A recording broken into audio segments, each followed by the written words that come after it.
আমি তাকে মাথায় রাখি। শিষ্য যখন সাধন করতে করতে গুরুতে পরিণত হয়ে যায়, তখন গুরু শিষ্যের কোন ভেদ থাকে? তার প্রমাণ কি? এবার প্রমাণ তোমাদের ঘরে প্রদীপের দিকে অনেকক্ষণ তাকিয়ে থাকবে, এবার অন্য দেওয়ালের দিকে তাকাবে, দেখবো ওই দেওয়ালে প্রদীপ জ্বলছে, হয় না? কালকে প্রমাণ করবে আমার কথা। তুমি দেখবে প্রদীপ জ্বলছে এই জায়গায়, অনেকক্ষণ তাকিয়ে দেখলে আবার যখন ও পাশে দেওয়ালে তাকাবে, দেখবে প্রদীপ ওই দেওয়ালে জ্বলছে। দেওয়ালে কি আসলে প্রদীপ জ্বলছে?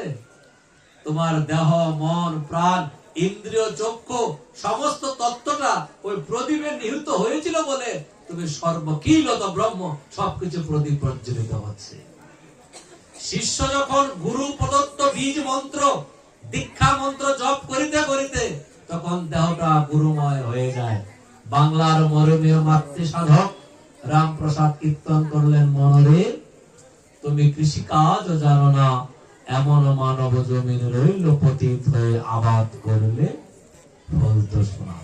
এই কথাটাই গীতায় ভগবান ত্রয়োদশ অধ্যায় ক্ষেত্র ক্ষেত্র বিভাগ যোগে বলছেন যে হে অর্জুন, এই দেহটার ক্ষেত্র, ক্ষেত্রে অধীশ্বর আমি না থাকলে জীবের কোনো অস্তিত্বই থাকে না।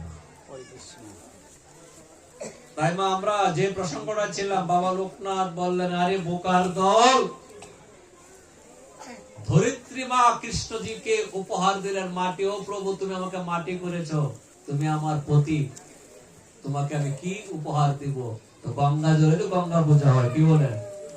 গঙ্গা পূজা যখন হয় তখন জল তো গঙ্গাই হয়, কই না? আমরা গঙ্গা জলে গঙ্গা পূজা। তাই মা